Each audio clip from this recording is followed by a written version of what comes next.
मैं सबसे पहले अपनी पार्टी की जानिब से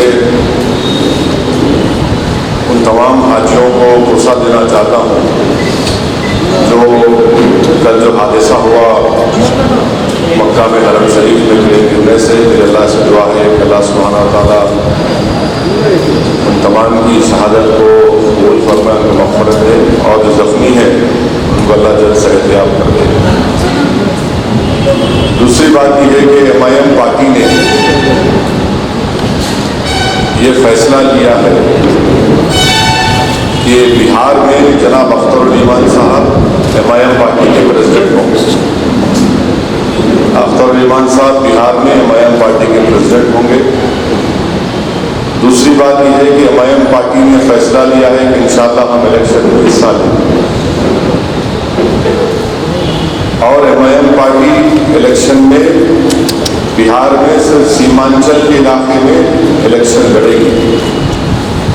सीमांचल में पसमानदगी है, बैकवर्डनेस है, नाइंसाफी है, और हम सीमांचल की पसमानदगी को दूर करने के लिए हमारा ये मुतालबा होगा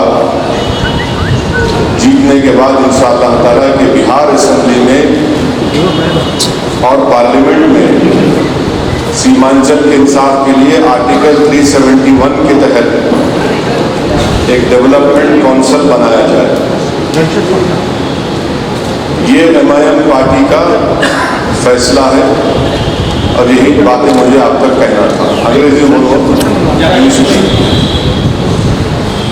The MIM party has decided to make Mr. Akhtarul Iman the president of MIM of Bihar state. The MIM party will contest in the assembly elections. The MIM party will put up candidates in Simhanchal region, and we would like the overall development of Simhanchal, which is not only backward but is under backwardness under development over there. And our main demand and focus would be that on the lines of Article 371, a regional development council must be formed for the overall development of Simhanchal region. This is what the MIM party has decided, and I don't have any questions to ask. I am willing to answer them. Sir Seemanchal में कितनी सीटों पर चुनाव लड़ेंगे? Sir Seemanchal की कितनी सीटों पर चुनाव लड़ेंगे? अरे पूरे कैमरे के सामने। सीमांचल की कितनी सीटों पर हम लड़ेंगे एज ए स्ट्रेटेजी तो आपको नहीं बताएंगे, इंशाअल्लाह ताला जल्द से जल्द आपको बताया जाएगा। असद साहब, ये क्या कांग्रेस और जो गठबंधन है JDU और उसका वोट काटने का प्लान है, या क्या वो वजह थी कि आप बिहार इलेक्शंस के लिए तैयार हुए हैं? हिंदुस्तान की जमहूरियत में जब हम नागा से पीस अकॉर्ड कर सकते हैं और उनसे कहेंगे कि आप हथियार लेकर जमहूरियत में हिस्सा लीजिए, तो MIM पार्टी डेमोक्रेटिक प्रोसेस में भरोसा करने वाली है। और महात्मा गांधी चंपारण में जाकर इरिटेशन कर सकते हैं, विनोबा भावे बिहार जा सकते हैं, तो मजलिस भी जा सकती है बिहार। सर MIM के पास वहाँ पर कोई संगठन नहीं है, MIM के पास बिहार में कोई संगठन नहीं है।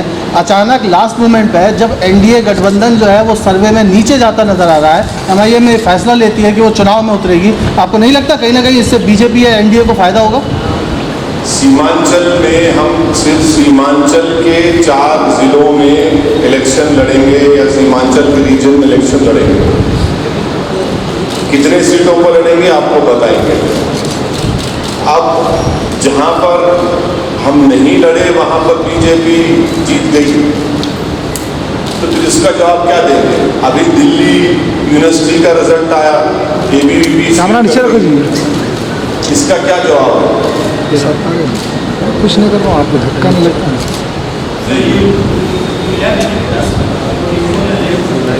No, there is no pre-poll alliance. We'll be having no pre-poll alliance, inshallah. नहीं, हम अपनी पार्टी की तरफ से अपने कैंडिडेट्स को खड़ा करेंगे और हम लड़ेंगे। Sir, the main accusation is that you pouring into Bihar elections will divide the secular vote. What is this allegation over? No, as I just said earlier, Imran, that is, we didn't fight in Delhi, we didn't contest in Those Haryana. situations are different. No, listen to me. We didn't fight in Haryana, or in Jharkhand, or in Jammu Kashmir, or in the municipal elections of Madhya Pradesh, Rajasthan. So this argument is completely wrong. It is a farce. And why is it that these political parties assume that they are only flag bearers of secularism and they can only fight the fascist forces? We also have the capacity, we also have the capability and the credibility to take on the fascists and communal forces. Sir वहाँ पर कोई संगठन नहीं है, कोई आपके पास आधार नहीं है, ऐसे में 2 महीने पहले चुनाव में उतरना, क्या आपको नहीं लगता कि इससे कहीं ना कहीं डिवीजन होगा मुस्लिम वोटों का? और संजय तिवारी साहब, घोड़ा मैदान आगे है, देख लिया जाएगा। अभी से कितना संगठन है, कितना क्या है, ये तो अब मैदान सामने है, आपको पता चल जाएगा इंशाअल्लाह। संगठन ये मत समझे कि हम संगठन नहीं बना रहे थे वहाँ, आपको बता नहीं रहे थे, ये अलग बात है। राज्यसभा सदस्य मोहम्मद अदीब जो हैं, उन्होंने ये बात कही है कि अदीब साहब जो है वो खुद पार्टी बनाए थे, अपनी पार्टी बनाकर लड़के हार गए, और अदीब साहब की बड़ी इज्जत के साथ कहना पड़ेगा कि मेरे ख्याल से मैंने बहुत ही कम वोट दिया अदीब साहब, मैं उनकी इज्जत करता हूँ। अच्छा सवाल है कि सीमांचल में हमारा वहाँ पर काम है, अख्तरुल ईमान साहब की लीडरशिप में यकीनन MIM पार्टी को वहाँ पर कामयाबी मिलेगी इंशाअल्लाह। और पूरे बिहार तो बहुत बड़ा रियल स्टेट है, तो आप फ्यूचर में करेंगे या फिर वक्त तो सिर्फ सीमांचल में? आप कैंपेन हाँ बिल्कुल बिल्कुल करेंगे। Yes, that is why I have said that for the development of Seemanchal region, and Seemanchal region nearly 65-70% Muslims and Dalits are there. More than that, more than 70%. So definitely it will be, Dalits also will be contesting from our party. Of course, this is our innermost desire, our ethos that Muslims and Dalits should come together for real change, for real political empowerment. The issues is, the injustice to Seemanchal itself is a huge issue. The underdevelopment of Seemanchal is a huge issue. And Seemanchal, injustice has been done to Seemanchal by Congress, by RJD, by Nitish and by BJP as well. Everyone has been the cause of underdevelopment of Seemanchal. And that is why if you see, I mean, you people have widely reported about child labor being transported after taking them to state home, being sent back to Bihar. Majority are from Seemanchal region. This in itself clearly shows that there is so much of abject poverty over there. So this is what we will be focusing on the underdevelopment, injustice of Seemanchal and how to develop Seemanchal, and to ensure that a regional development council takes place under Article 371 of the Constitution. There are two different opinion polls which has come so far. The headlines today says different, the IBN channel says different. India Today and the IBN says different. Now Chanakya will come out after another 2-3 days. There will be more surveys coming. So I am not a psephologist. I am a politician. And I am trying to do best as a politician.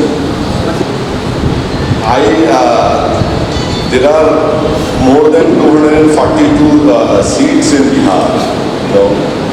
I am saying that I will contest only in Seemanchal region. I am deliberately not saying you the number. So what is that message that goes out? What is the message that goes out?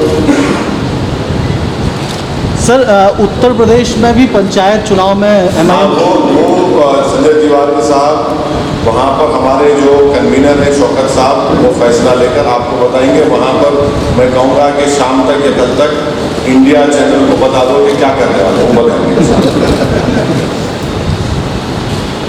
Sir ये बिहार के दूसरे reason में दलित और मुस्लिम voters जो हैं उनके लिए आपका क्या मैसेज होगा? वहाँ से तो आप नहीं लड़ रहे। जाहिर है उनके लिए हमारा मैसेज होगा कि फिरका परस्त ताकतों को शिकस्त दीजिए, फिरका परस्त ताकतों को शिकस्त दीजिए।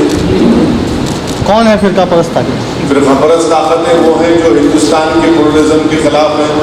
फिरका परस्त ताकतें वो हैं जो हिंदुस्तान में हिंदुस्तान को हिंदू राष्ट्र बनाना चाहती हैं। तो जाहिर वो फिरका परस्त ताकतों के खिलाफ वोट दें। क्या महागठबंधन में जो शामिल हैं नीतीश और लालू और ये लोग फिरका परस्त की उस कैटेगरी से? वो कम्युनिस्ट पार्टी भी जो है, अभी सुना कि एनसीपी भी फ्रंट बनाएगी। All options are there.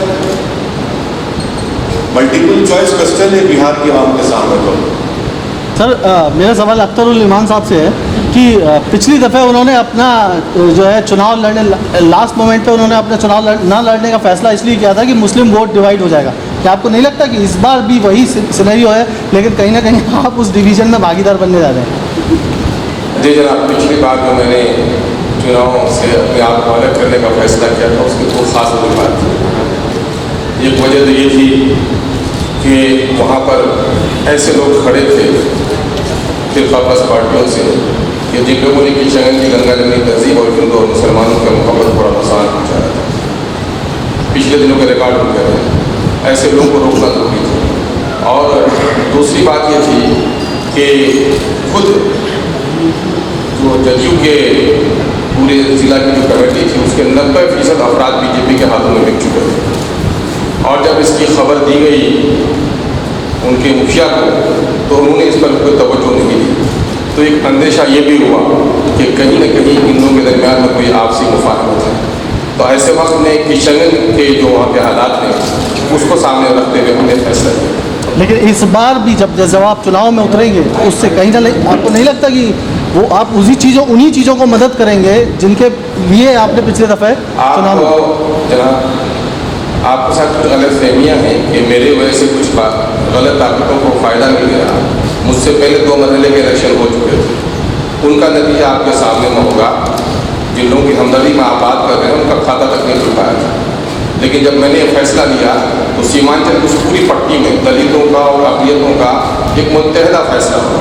आप सुपौल से लेकर के मधेपुरा तक, अररिया से लेकर किशनगंज तक और फिर पूर्णिया और कटिहार से लेकर भागलपुर तक का फैसला मेरे इस फैसले के बाद तब्दील हुआ था, जिससे सेकुलरिज्म को बड़ा फायदा पहुँचा।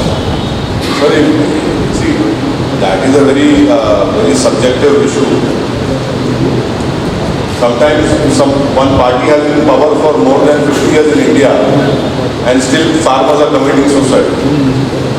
We got enough time. So now I think so time is, if the best way is that how best you can utilize your time. Some people have been in power for 50 years, but they are still lagging behind everywhere. Election होगा भाई, इसमें veg भी होगा, non veg भी होगा, क्या क्या होगा नहीं मालूम, बट होगा, इलेक्शन होगा। इलेक्शन में सब चीज़ होगी। हम उम्मीद करते हैं कि कम से कम इसमें तो कोई बैन ना हो। Yes sir, yes sir, yes sir, yes sir. We have a presence on the ground, and that is why realistically we are sticking to the Seemanchal region. It is for the BJP and the other party to answer. Why should I answer on their behalf? I cannot answer on their behalf. No, I don't want to answer on anybody's. I am not privy to their affairs. They are better judge of their own strength and capacities. Thank you very much. मैं हमारे शुक्रगुजार अख्तर इमान साहब का और दारू सब कर रहा था।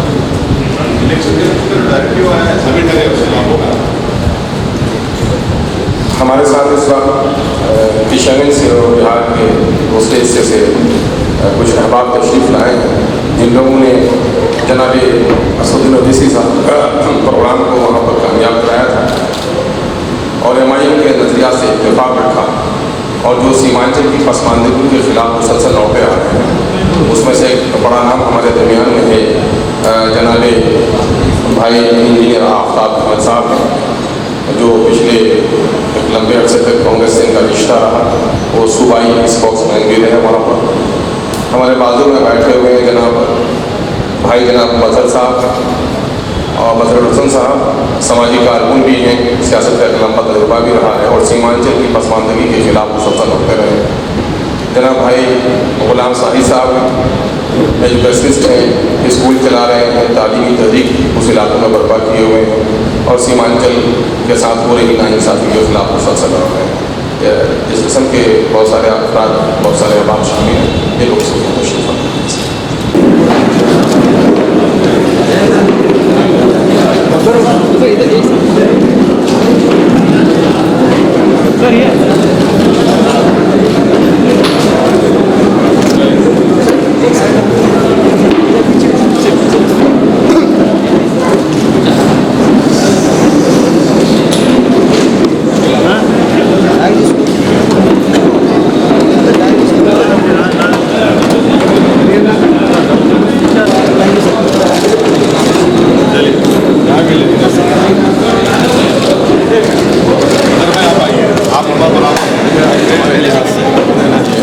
हाँ,